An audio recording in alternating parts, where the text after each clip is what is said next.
लड़ाई सड़क पे आई गई है तो हमारा सिर्फ एक ही लक्ष्य है कि ओबीई को हम छात्रों का वो अधिकार है और इनसे उसको दिलवा कर रहेगी। अब जब सड़कों पर लड़ाई आ गई दिक्कतें थी उससे भी अवगत करा दिया। 1000+ कल मेल उनके पास पहुंचा है स्क्रीनशॉट से।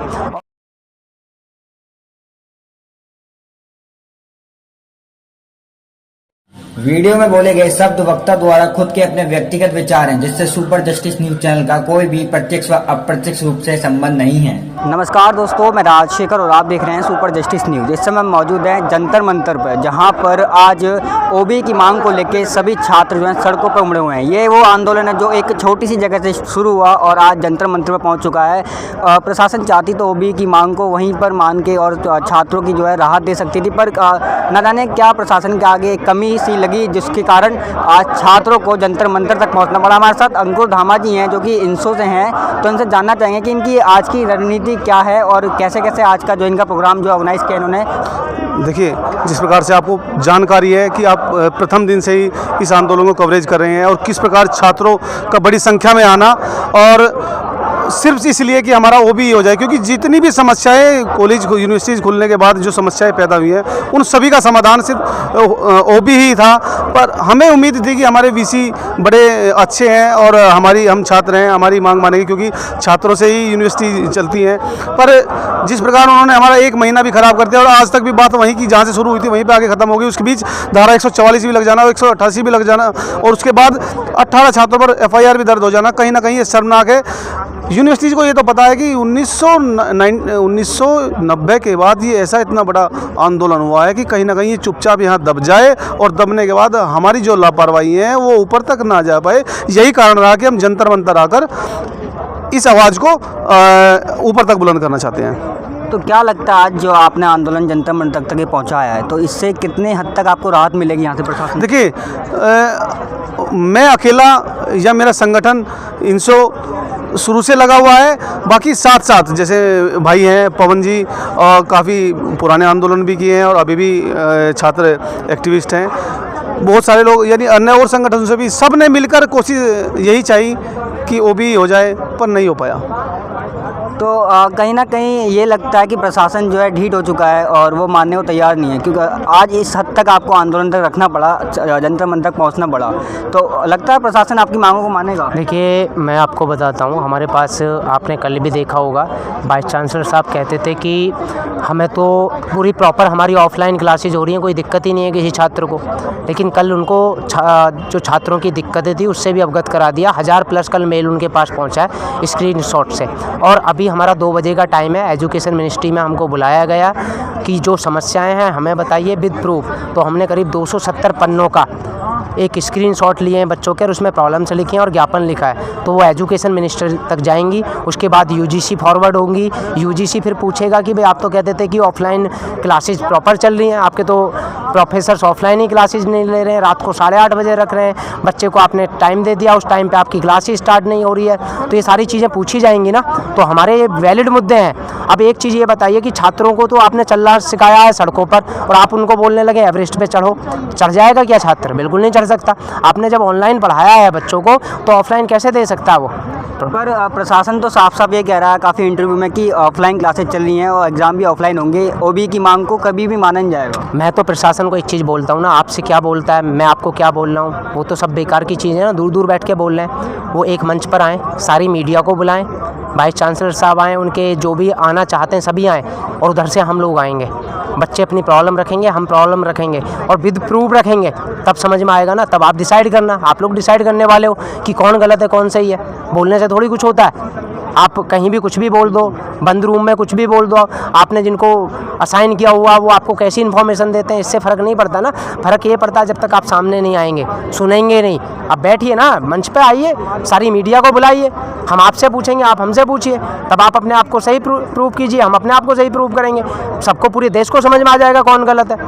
तो लगभग अंकुर जी परीक्षा में अब 20 से 25 दिन लगभग बचे हैं, तो क्या लगता है ये 20 से 25 दिनों में आपकी ओबी की मांग जो है मान ली जाएगी या फिर आपको सड़कों पर ऐसे भटकना पड़ेगा? देखिए, अब जब लड़ाई सड़क पे आई गई है तो हमारा सिर्फ एक ही लक्ष्य है कि ओबीई को हम छात्रों का वो अधिकार है और इनसे उसको दिलवा कर रहेगी। अब जब सड़कों पर लड़ाई आ गई तो इसको लड़ेंगे। कितना समय फिर भी?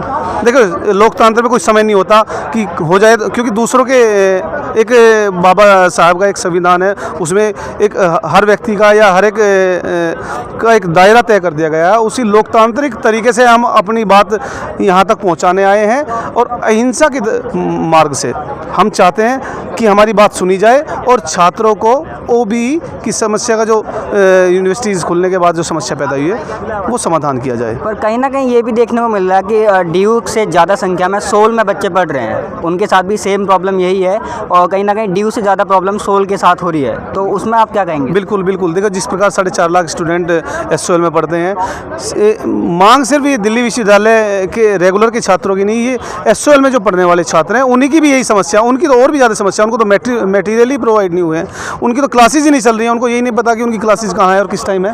काफ़ी एसओएल के स्टूडेंट्स के हमारे पास मेल आ रहे हैं, मैसेज आ रहे हैं, फ़ोन आ रहे हैं। तो एसओएल और दिल्ली यूनिवर्सिटी के रेगुलर स्टूडेंट्स प्लस पीजी के जो पोस्ट ग्रेजुएशन के स्टूडेंट्स हैं, ये उन्हीं की सभी की समस्या है, जिसके लिए छात्र इतनी बड़ी संख्या में ये आर्ट फैकल्टी पर इकट्ठा हुआ और इन्होंने वहाँ पुलिस ने तानाशाही की और धारा 144 लगा दी। इसको हम बर्दाश्त नहीं कर सकते। पर सोल प्रशासन तो ये कहता है, सोल के प्रिंसिपल ये कहते हैं कि स्टडी मटेरियल प्रॉपर्ली प्रोवाइड की गई है और क्लासेस प्रॉपर्ली ऑफलाइन चल रही हैं, तो उसमें फिर बच्चे कह रहे हैं। देखिए, मेरे पास कम से कम 90 पेजों की वो स्क्रीनशॉट मैंने निकलवा के रख लिए, क्योंकि तर्क से ही बातें होती हैं। अगर हमें कोई ऊपर से आदेश आता है, हम किसी से मिलने जाते हैं, तो हम उनको तर्क सहित ये बातें बताएंगे कि सर ये हमारे पास स्क्रीनशॉट है, आप इसी, क्योंकि छात्रों को अगर उनका नाम भी आ जाता है तो कहीं ना कहीं डीयू एडमिनिस्ट्रेशन उनको, जैसे हमारे जो पुराने छात्र जो आंदोलन थे उनको जिस प्रकार से प्रेशराइज किया गया, कहीं ना कहीं इन छात्रों को प्रेशराइज ना करे। पर हमने वो सारी के सारे स्क्रीनशॉट निकलवा लिए हैं, हम उनको देंगे कि देख लीजिए ये कल की है, परसों की क्लास ऑनलाइन चल रही है। अच्छा, हरियाणा सरकार को आपने एक ज्ञापन सौंपा था इसी मांग को लेके, तो वहाँ से आपको क्या आश्वासन मिला? देखिए, अभी आदरणीय धर्मेंद्र प्रधान जी शायद हिमाचल के दौरे पे हैं, 2 या 3 दिन में अगर वो आ जाते हैं तो शायद वहाँ से भी एक सकारात्मक, क्योंकि किसी चीज़ जब उलझ जाती है तो उसको एक जगह से ना सुलझाकर लोकतांत्रिक तरीके से 2-2, 3-3 जगह से सुलझाया जाता है। जैसे आदरणीय दुष्यंत चौटाला जी, दिग्विजय चौटाला जी इसमें बराबर इंसो के माध्यम से नज़र बनाए हुए हैं। इधर हम सड़कों पे उतरे हुए हैं, खुद दिल्ली यूनिवर्सिटी के जो स्टूडेंट्स हैं वो हमें डिटेल्स भी प्रोवाइड करा रहे हैं। तो ये लड़ाई 2-3 तरीके से घेर कर तर्कों के आधार पर ही आगे पहुंचाई जाएगी और इसका समाधान जिस भी प्रकार से हो जाए, जिस भी माध्यम से हो जाए, सबसे ज़रूरी ओबीई का समाधान है।